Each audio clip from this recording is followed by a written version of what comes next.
Hello guys, welcome back to our channel সানভানিয়া blogs. So guys, আজকে আমরা একদম একটা ফাঁকা জায়গায় চলে এসেছি প্রতিবারের মতো। ঠিক আছে, খুব সুন্দর জায়গা। ঠিক আছে, বাড়ি থেকে 5 মিনিট মতো বাইকে লাগে। ঠিক আছে, বসে একবার দেখো কত সুন্দর জায়গা, দেখেছো তো?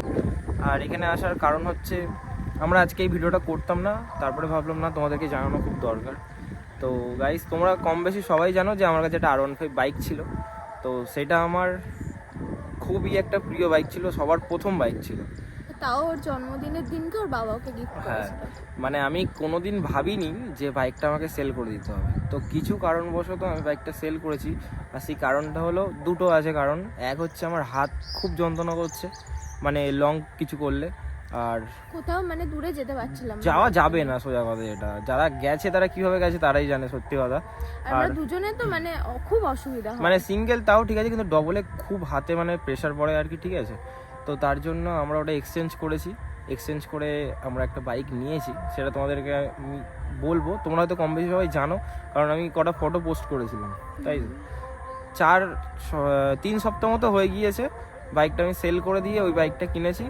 তো কালকে আমার নাম্বার প্লেট লাগানোর দিন ছিল, তো গিয়েছিলাম নাম্বার প্লেট লাগাতে। তাকে আমি জিজ্ঞেস করছি যে বাইকটা কোথায় আছে, হ্যাঁ না যে মানে বাইকটা চলে গেছে। আমরা এমনকি বাইকটা সেল করার পর, এই বাইকটা কেনার পর আমরা বকখালি গিয়েছিলাম আমাদের অ্যানিভার্সারি। হ্যাঁ, আমরা ওখানে গিয়ে একটু মজা করতে পারিনি, কারণ মন খারাপ ছিল, বিচ্ছিরি মন খারাপ ছিল। সব থেকে বড় কথা, মানে আমরা কখনো ভাবিনি যে ওই বাইকটা আমাদের দিয়ে দিতে হবে, কিন্তু কিছু করার নেই গাইস, বাইকটা দিতেই হতো। কারণ বাইকটায় জং ধরে যাচ্ছে, অনেক প্রবলেম চলে আসছিল। আর এই বছরটা 5 বছর হয়ে যাবে, আবার রিনিউ করতে হবে। ঠিক আছে, মানে নতুন করে আবার করতে হবে। ঠিক আছে, মানে সমস্যা হলে সেটাকে তো আর ধরে রাখা যাবে না। মায়া অসুবিধা হলে মায়া আমি রেখে কিছু করতে পারবো না, আমার লস। কিছু আপগ্রেড করতে গেলে কিছু করতে হবে, স্যাক্রিফাইস করতে হবে। কারণ এরকম পরিস্থিতি এখন নেই যে পরপর সব বাইক কিনে যাবো, আর একটা বাইকের মেনটেনেন্সও আছে অনেক রাখারও তো জায়গার দরকার না, সেটাও তো একটা প্রবলেম। অবশ্যই। তো তার জন্য আমরা গাড়িটা সেল করে দিয়েছি। মানে খুবই কষ্ট হচ্ছে এখনো অবধি, কিন্তু কিছু করার নেই। শুধু মনে একটা আশা নিয়ে বসে আছি যে এই বাইকটা কিনেছি, এবার আমরা অনেক দূরে দূরে ঘুরতে যাবো, একটা ভালো ভালো ব্লগ দেখাতে পারবো তোমাদের। সাইলেন্সার যেটা আমি ওকে গিফট করেছিলাম, ওটা এখনো রেখে দিয়েছি, ওইটা রেখে দিয়েছি খুলে। আর পিছনের ব্যাকের যে আর কি নাম্বার প্লেটের ওটা আমি খুলে দিয়েছিলাম, টেল টাইডি লাগিয়েছিলাম, তো ওইটা আছে। কিছু কিছু জিনিস আছে এখন, ওটা স্মৃতি হিসাবে রেখে দিয়েছি। আর কিছুই নেই আমার কাছে, কটা ফটো ছাড়া। তো তোমরা এই পাশে দেখতে পাচ্ছ, হয়তো এখন একটা ক্লিপ চলছে, মানে যখন আমি বাইকটা লাস্ট দিতে গিয়েছিলাম আর কি। ঠিক আছে, তো খুবই কষ্ট হয়েছিল। যাই হোক, ওর মাথায় মানে বাইকটার একটুখানি সামনে একটু হাত গুলিয়ে দিয়ে ওকে আমি দিয়ে এসেছিলাম। তো তারপরে আমি কিনেছি, এখানে রাখা আছে। ঠিক আছে, এই বাইকটা কিনেছি। তো এই বাইকটাও মোটামুটি ভালো বাইক, ঠিক আছে, খারাপ বলবো না। কিন্তু আমার ইচ্ছে ছিল যদি আপগ্রেড করতেই হয় 400-450 সিসিতে আপগ্রেড করব, কিন্তু ওটা করতে পারিনি। পরে হবে, আবার আস্তে আস্তে হবে। আমার মনে হয় হুট করে খুব বড় ডিসিশন নেওয়ার থেকে ছোট ছোট করে যাওয়াটাই বেটার। কারণ এখন 400 সিসির বাইক নিতে গেলে তার তেল খরচা প্রচুর, মেনটেনেন্স প্রচুর। তার থেকে যেখানে আমি 225 সিসিতে সব কিছুই পাচ্ছি, লুক আছে ভালো, সব কিছুই আছে, তা কেন নেবো না গাইস? ঠিক আছে, আর অফরোডিংও মোটামুটি করে দেবে, খারাপ না। নিচে গ্রাউন্ড ক্লিয়ারেন্সও ভালোই আছে, চাপ নেই। এই হচ্ছে ব্যাপার। তো চলো এখন এটার কিছু সিনেমাটিক তোমরা এনজয় করো, তারপর बदरा घिरे तेरी कमी की बारिश लिए सैलाब जो मेरे सीने में है कोई बताए ये कैसे थमे तेरे बिना अब कैसे जिए ओ सजनी रे कैसे कटे दिन रात कैसे हो तुझसे बात तेरी याद सतावे हो सजनी रे कैसे कटे दिन रात कैसे मिले तेरा साथ तेरी याद सतावे। তো গাইস, সিনেমাটিক গুলো কেমন লাগলো অবশ্যই কমেন্টে জানিও।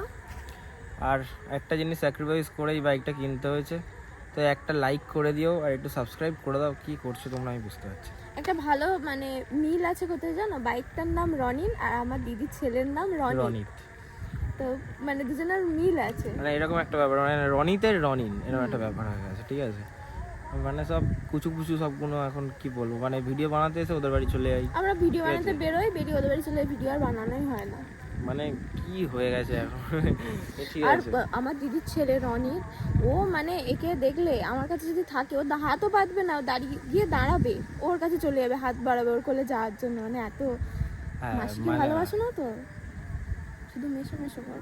ভালো ভালো। ওর বড়দির মেয়ের বয়স হচ্ছে পাঁচ 4 বছর বছর, হবে। 5 বছর হবে। আর মেজদি আর শেষদির হচ্ছে কি এখন এই কমাস হলো, 1 বছর এক বছর হলো। হয়ে গেছে, আর ঠিক একজনের 8 মাস মতো হয়েছে, ঠিক আছে। তো দুজনে মানে খুব ওদেরকে ভালো নিয়ে আর কি। ব্যস্ত আমরা আর হ্যাঁ। কোনো জায়গায় কিছু করতে পারছি না। সত্যি কথা, আবার ফোকাস দিতে হবে, ঠিক আছে। আস্তে আস্তে সব হবে। এবারে একটু রেগুলার ভিডিওটা দেওয়ার চেষ্টা করবো, মানে চেষ্টা না দেবোই। মাঝখানে মানে এমন অনেকটা টাইমে gap হয়ে পড়ে গেছে। গেছি, তখন হচ্ছে বাইকটা বিক্রি করে দিল, তারপরেই আমাদের অ্যানিভার্সারি ছিল, আমাদের প্ল্যান ছিল বকখালি যাওয়ার। আর বকখালি গিয়ে ভিডিও করারও প্ল্যান ছিল। ভিডিওটা মানে সত্যি কথা বলতে করতে করতে গিয়েছি, তোমরা যদি বলো তাহলে ওই যেটুকুনি করেছি সেটুকুনি দেবো, কিন্তু ওই করতে করতে গিয়েছি মানে বকখালিতে গিয়ে আমাদের কি হচ্ছে জানো না, হ্যাঁ, বকখালিতে গিয়ে গিয়েছি, ভিডিও গিয়েও- করতে পারছি না। গিয়েও কিছুটা ভিডিও বানিয়েছি, কিন্তু এবারে- তারপর সন্ধ্যা থেকে আর বানাতে পারিনি। এবারে গিয়ে তাও ভিডিওটা বানিয়েছি, আগের বারে গিয়ে তো পুরো ভিডিও বানিয়েছি, মারাত্মক ভিডিও বানিয়েছিলাম। কিন্তু ওই প্রথম পার্ট দ্বিতীয় পার্ট করে দিতে গিয়ে প্রথম পার্টটা দিতে পারলাম, যাও বা দিয়েছি, যদি না দিতাম, যদি একটু দেরি করতাম তারপর ওটাও হয়ে যেত। গোপ্রোটা পুরো আমার মানে হয়ে গিয়েছিল একদম, মানে কি হতো মানে শর্ট হয়ে গিয়েছিল আর কি ভিতর থেকে। যখন চিপটা লাগাচ্ছি, চিপটা মোটামুটি খারাপ হয়ে গেছে, মানে কোনো ভিডিও সাপোর্ট নিচ্ছে না, এরকম একটা ব্যাপার হয়ে গেছে। জাকমক করে ওইটা দিয়েছিলাম, সেকেন্ড পার্টটা দিতে পারিনি, আর কি বলবো। আজকের ভিডিওটা মেনলি মানে বানানো তোমাদের সাথে কিছু জিনিস শেয়ার শেয়ার করার জন্য। আর সব থেকে বড় কথা হচ্ছে, যখন আমরা ভিডিও বানাই তোমাদের সাথে কিছু শেয়ার করি, তখন জানি না মানে মন খারাপ থাকলেও ভালো হয়ে হ্যাঁ যায়। সিরিয়াসলি, আর কি বলবো মানে মানে এত সুন্দর একটা জায়গায় বসে এত মানে ভালো লাগছে আজকে, খুবই ভালো লাগছে, আর জায়গাটা অনেক সুন্দর লাগছে।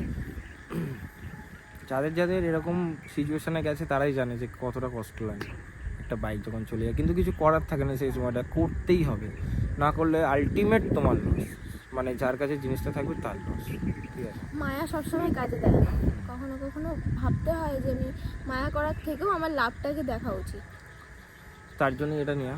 ঠিক আছে গাইস, চলো, এখন অনেকটা সন্ধে হয়ে গিয়েছে, ঠিক আছে, পুরো দেখো অনেকটাই সন্ধে হয়ে গিয়েছে, ঠিক আছে। তো এখন পিকচার কোয়ালিটি হয়তো একটু খারাপ আসতে পারে, চলো এখন রাস্তায় যেতে যেতে যদি দেখাতে পারি দেখাচ্ছি, আর না হলে ডিরেক্ট বাড়ি গিয়ে তোমার সঙ্গে কথা হচ্ছে। A few moments later.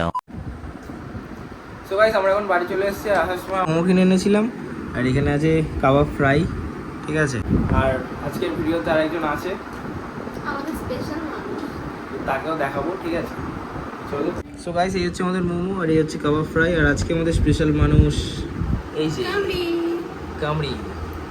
আর এখানে তার বসে আছে কামড়ির বৌদি, এই দুজনের মুখ দেখো পুরো ও একই। আমাকে বৌদি বলে না, ওকে বলে শানু দাদা, আমাকে বলে দিদি, কিন্তু ও হয় আমার ননদ। তাহলে ভাবো, জটিল সম্পর্ক।